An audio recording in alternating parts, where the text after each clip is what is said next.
Tu as trouvé la maison idéale, géniale, mais est-ce que tu as bien posé ces 4 questions avant de faire une offre? Question 1. Pourquoi les propriétaires vendent-ils? Ça peut être une question de mutation, ou un divorce, une séparation, ou même une succession. Donc comprendre la raison de la vente peut aussi donner un avantage dans la négociation. Donc fais bien attention à ce point-là. Question numéro 2. Depuis combien de temps le bien est-il sur le marché? Donc un bien en vente depuis 3 jours n'aura pas la même marge de négociation qu'un bien en vente depuis 6 mois. Question numéro 3. Quels travaux ont été réalisés et quand?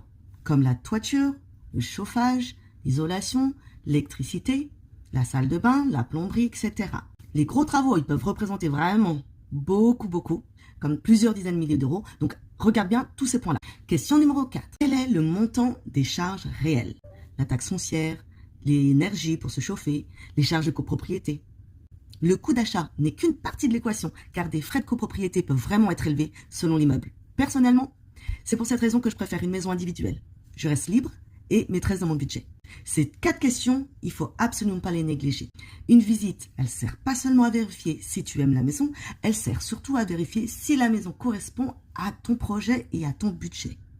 Mais si tu veux être accompagné dans ton projet immobilier, que ce soit pour savoir combien tu peux emprunter pour vendre ou acheter, commente Go. Moi, je suis Pailine Hélène.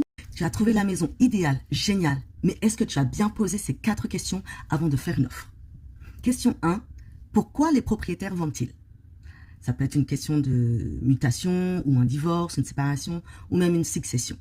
Donc comprendre la raison de la vente peut aussi donner un avantage dans la négociation. Donc fais bien attention à ce point-là. Question numéro 2.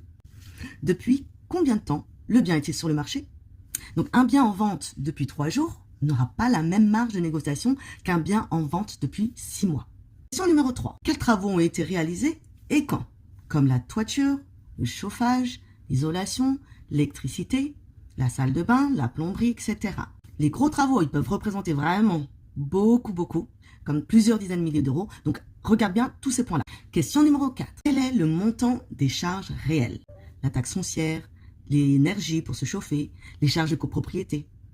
Le coût d'achat n'est qu'une partie de l'équation, car des frais de copropriété peuvent vraiment être élevés selon l'immeuble. Personnellement, c'est pour cette raison que je préfère une maison individuelle. Je reste libre et maîtresse dans mon budget.